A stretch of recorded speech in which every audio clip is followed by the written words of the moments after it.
we tapped on it while we started this conversation 20 minutes ago. Luke Skywalker's character arc in this movie, with the rise of the new way of the Jedi, there's always got to be the fall of the old way. Mm-hmm. And you and I were pinpointing it at every opportunity, like showing how Luke has become the Grand Master General, or the Grand Master Jedi. Yeah. Even with his fight with Kylo Ren. Kylo Ren's style, very erratic, full of emotion, full of... He's all over the place. Not focused. And he's screaming. And as a former combat sport veteran myself, wrestling, passionate wrestling.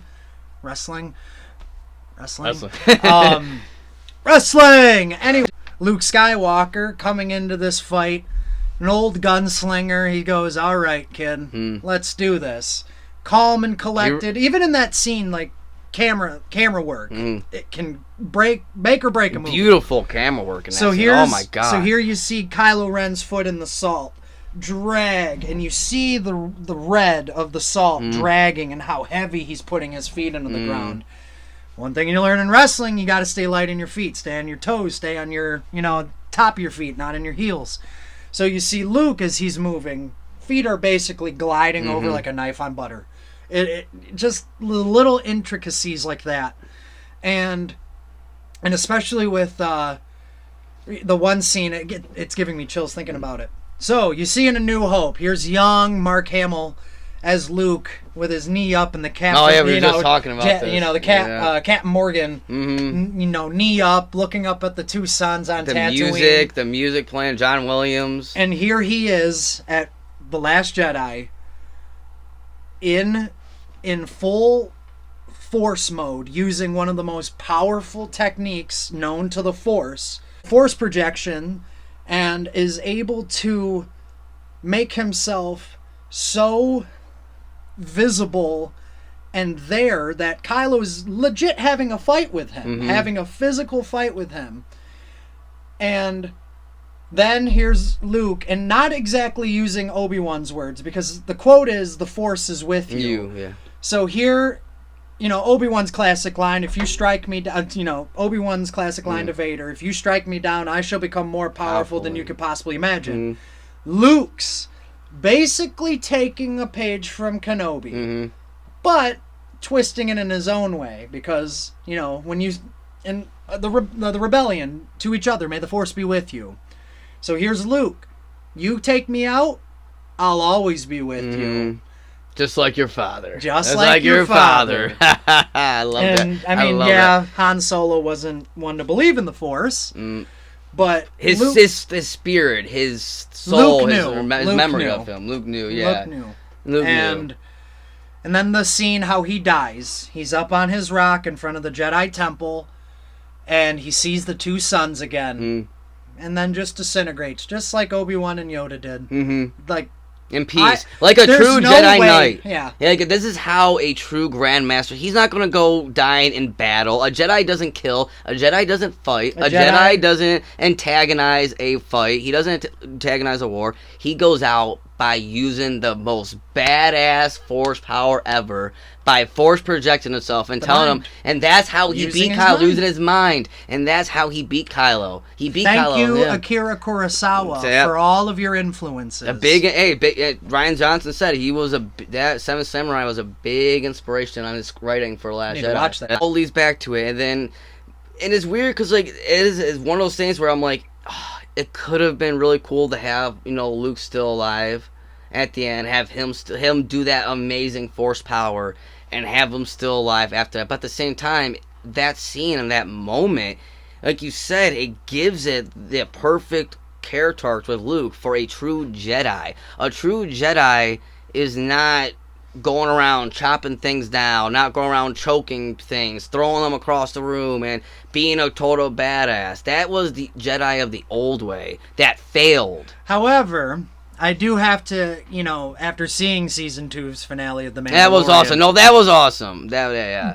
Being a Jedi is like being the cool kid, but that cool kid like doesn't give a shit if he's cool or not. You know what I mean? Because you were just saying Jedi don't go and do this. Luke has proven that he can be a badass. But that's the one thing I love about, you know, the Jedi mindset is like they're the cool kids, but they're the cool kids that, you know, don't really think of themselves as cool. They're just like, I'm just doing my own thing. Yeah, I'm just doing it. I don't care. I'm just doing it. One thing that I did really like too, that I guess a lot of people always had a big issue with the The Last Jedi, is the death of Snoke and how they killed Snoke off so easily, and because people thought it was thing, and then I view it as the first glimpse of Ben Solo coming back to us. And the slightest, because he's the one that pulled the trigger on it. He's the one that used it. I mean, obviously people have already seen episode 9. It's already been out. Yeah, episode 9. So that was, Palpatine probably knew that was happening. He was probably like, oh, well, might as well just let it happen at this point. You're probably was seeing it happen. Now that you say that. But at that time, at the release, that was the first initial thought in my mind was, oh, hey, that's a glimpse of Ben Solo coming back to the light. You know. That's an interesting way. I actually didn't think of that. That's pretty interesting. I mean, my point has been kind of disproven. Yeah, but, you know, you got to think of the 2017 yeah, mindset the concept when you're sitting there watching it for the first time. That happened. I was like, okay, that's interesting. I looked at it as kind of a little bit like how you did. Like, I looked at it as Kylo. Basically, this is Kylo. He's taking the next step. He's now going to choose. All right, am I going to be a Sith or am I going to be a Jedi? And then in that moment when he's having that battle with, you know, Snoke scars with Rey and everything. Amazing fight scene. I think that's when he goes. He's like, don't screw all this. Like, screw it, Rey. Just come with me and let's go create our own order together. Let's screw the Sith, screw the Jedi, screw the old ways. Those were old ways. None of it worked. The Sith didn't work. The Jedi didn't work. The Rebellion didn't work. The Empire didn't work. This First Order obviously isn't working. Let's screw them all and go create our own empire. And I kind of feel like that would have been. If they would have pulled the trigger on that, I wish they did. Episode 9 probably would have been redeemed. It would have, and there's no redeeming Episode 9. There isn't, and that's certain the sad aspects, thing. But certain overall, things of it, that's all right. Yeah, it's not. The one thing I have an issue with The Last Jedi where they did not pull the trigger on is that I wish they made Rey join Kylo at the end and have the ending be Luke coming back and Luke kind of seeing what happened with Rey and where's was Kylo now, seeing they went off, and Luke coming back to Leia, and he's basically like, Leia, me and you have to do this now. And the episode 9 would have been Leia and Luke kind of defeating Rey and Kylo. The old generation have to bring Palpatine. Yeah, back. not do that whole. Oh, why is he back? Dark cloning, ancient alchemy for the Sith. That's why he's back. That's why he's so automatically back. After 30 years, he decides to come, and he has a whole gigantic army of 1,000 people and thousands fleet. And thousands of Star Destroyers. Yeah, it's like, okay, like no one knew about this for 30 years. All right, I guess so. Whatever. Yeah, no, it's like Mandalorian, it's please save us. Oh, it's already been. Oh, it already has been. I think from what we've seen from season 2, it's been setting. I think it's setting some stuff up that is going to lead into kind of like how the Clone Wars kind of help progress the story a little bit for. So as I told David here during our viewing of The Last Jedi, something has to something between Grogu and Snoke. I think there's some kind of there's something there. I'm waiting and I'm happily anticipating something. Leave it at that. But I'll just say what you're saying is I'm on the same page as you, and I think that is what they're leading towards. I think that's I would flip shit. That would be pretty cool. Flip shit. That would be pretty cool, and it would connect the sequels, and then it'll connect it all again. Then everything will feel nice and cohesive together again. Hopefully, that's the thing with Star Wars. They mess up in the movies, and then make everything better in like the shows or comics or movies.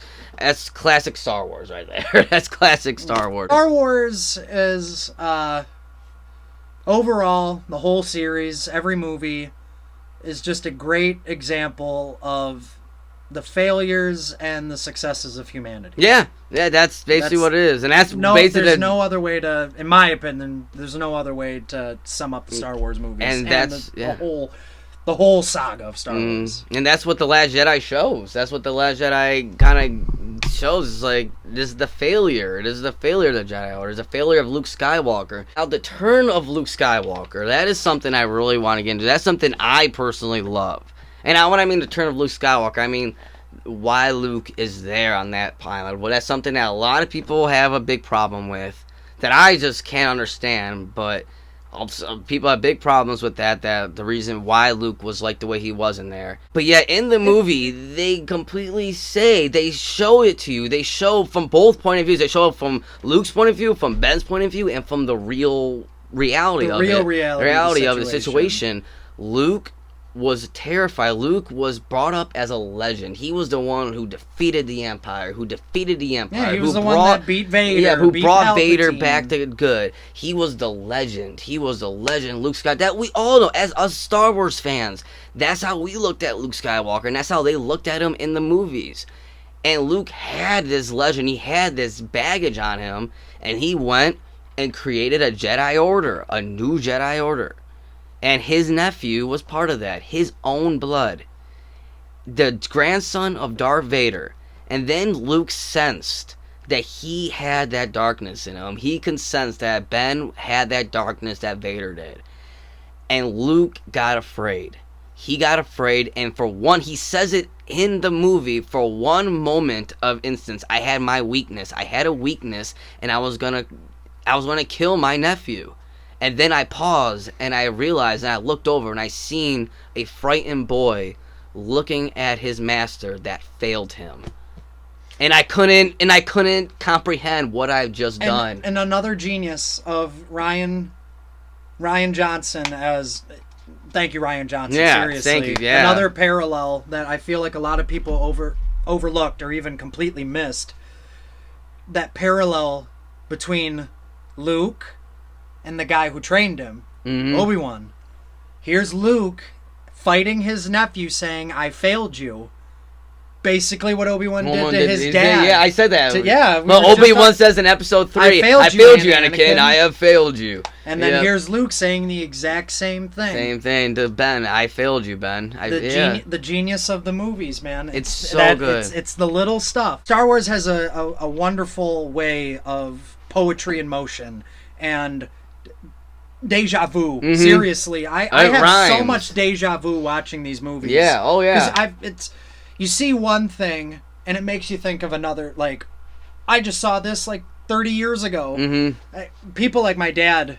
Another big reason I'm into Star Wars too is my dad was 15 years old. I want to say around 15 years old when the first Star Wars came out in 1977, and he's been a fan ever since. So for somebody like him to watch these movies as a young kid, a mind shaped like shaped in the realm of all these movies are great. I mean, my dad's not like a super fan like I am. You just watch the movies. Yeah, so you'll watch the movies, and like to see how it's progressed all these years, like that's got to be a wondrous thing. And even for somebody like me, who was 6 years old, seeing Phantom Menace for the first time in theaters, and seeing how far the lore of Star Wars has progressed, it's like makes me proud to be a Star Wars fan. That's how I feel. By the way, though, before we pause, I want to mention if any Godzilla fans are out here, anyone on my channel likes Godzilla or is a big fan of Godzilla, please, I highly recommend you guys to go subscribe to my buddy's podcast channel that he has coming out. What's it called? So, it's still a work in the progress. Hopefully it's coming out here in the next week or so. I just ordered everything that I need. But the Random Realm of Rage and Rut. And I am your humble host, Rage and Rut, Alec Rutledge. So pretty much my podcast is anything Godzilla, monster movies, and pretty much anything that I like that keeps me from putting a bullet in my head every day. Sorry to be so morbid, but hey, that's what I do this for. I was on a verge until I did this. you gotta have something to love. Yeah. So I will be launching that off of Anchor. So still a work in the progress, but my homeboy will keep you all updated. I'll keep and I'll be on there too. And I'll share the link. So Yeah. You guys go subscribe to his podcast. I'm telling you guys are going to really like it. This man loves Godzilla. He's a big nerd like me with a whole bunch of this stuff. You guys are going to love his channel. I look stupid, but I got a lot of stuff up. Alright, now back onto our regular programming. Now, my last final defense of our defense for The Last Jedi is a character who gets a lot of hate in this episode, and I don't understand why. Certain Star Wars fans are too inconsistent and too irrational for my comfort. Yeah, it's hard to tell. To each is their own. Yeah, to each his own. It's Poe.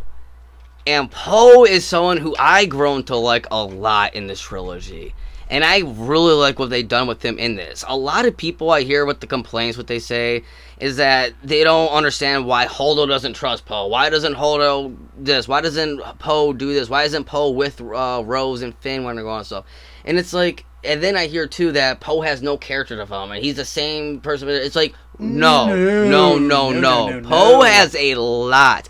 From the first right off the bat, he gets demoted from Leia. And this is another reason why Holdo, this is right off the bat, why Holdo doesn't trust Poe. Just so people who are so confused by this. Leia demoted Poe because Poe was a gunfire friendly kind of dude. He liked to shoot first. He liked that. Poe was always thinking I wonder where that sounds all too familiar in Leia's life. Oh yeah, wonder who. Mr. I'll go into that in a second. But again, that's what I was just getting at too. How it lays back to how Leia kind of is training Poe in a way. You see throughout this episode, she's training him, and you see in episode 9 too. One of the things that are okay with episode 9 is that you see that Leia's kind of training Poe to take on the mantle of being the leader. That he's going to need to be the leader of the Republic, of the rebellions coming soon. That her time is coming up soon. And Poe's going to need to take the reins, and that's why she's so hard on him. And to Moses, like, stop thinking with your cockpit all the time. Yeah. Think with, think with your head. Yeah, get your head out of the cockpit. Like, yeah, she tells him. And then Poe, again, he is thinking with this cockpit. He's already have a plan set up. He sends Finn and Rose on a plan without discussing with anybody. He's thinking all ahead. And that explains why Holdo doesn't trust him. She doesn't trust him with the plans because look at him. Look at how he's proven himself. And even though his plan to have Finn and Rose get on the on the ship, they get there and they're basically right at the end, and then they didn't think about, there's actually people inside of this room right now. Well, okay. Because he was kind of irrational and didn't really think all the way through. That's why Holdo had to sacrifice herself. She had to make that ultimate sacrifice for the rebellion to keep on living. Exactly. So, I think of it as his character development. It's funny how Star Wars again works. Poetry in motion, the little nuances. The two sides of the same coin theory. So you have Leia and Poe having this like head-to-head like conflicting little thing, but 30, 40 years prior to that, she was having that with the guy she had a child with, Han Solo.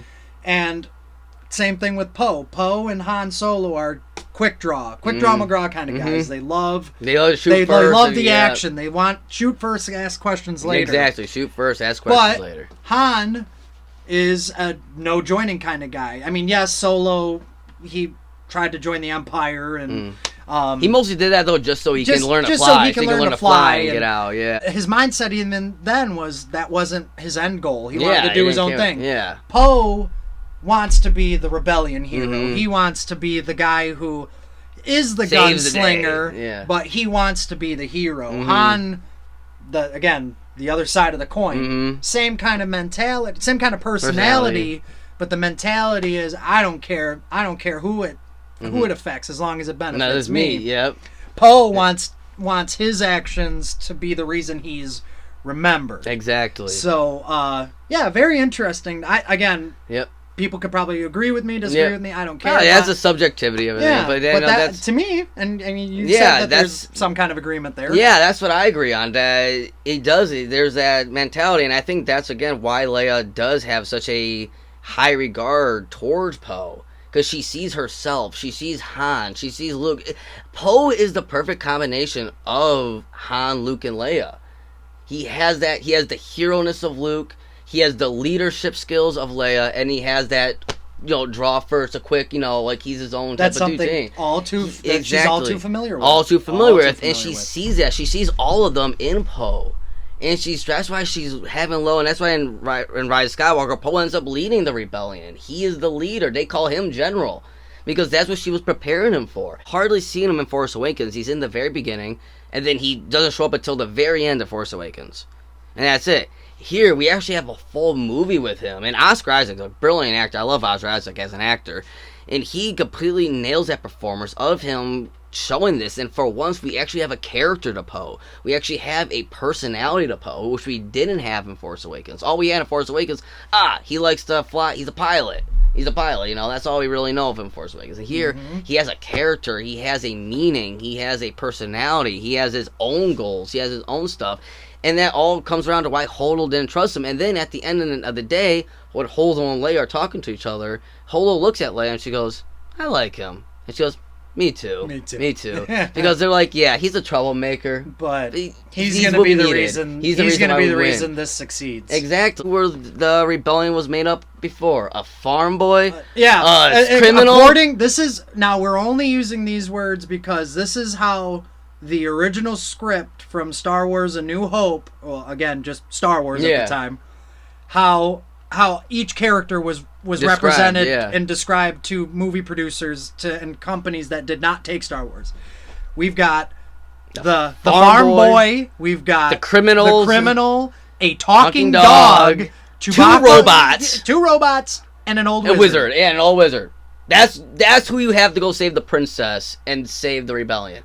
And goddamn, they do it. Yeah, they do it. Another great example of Star Wars representing the best of humanity. Mm-hmm.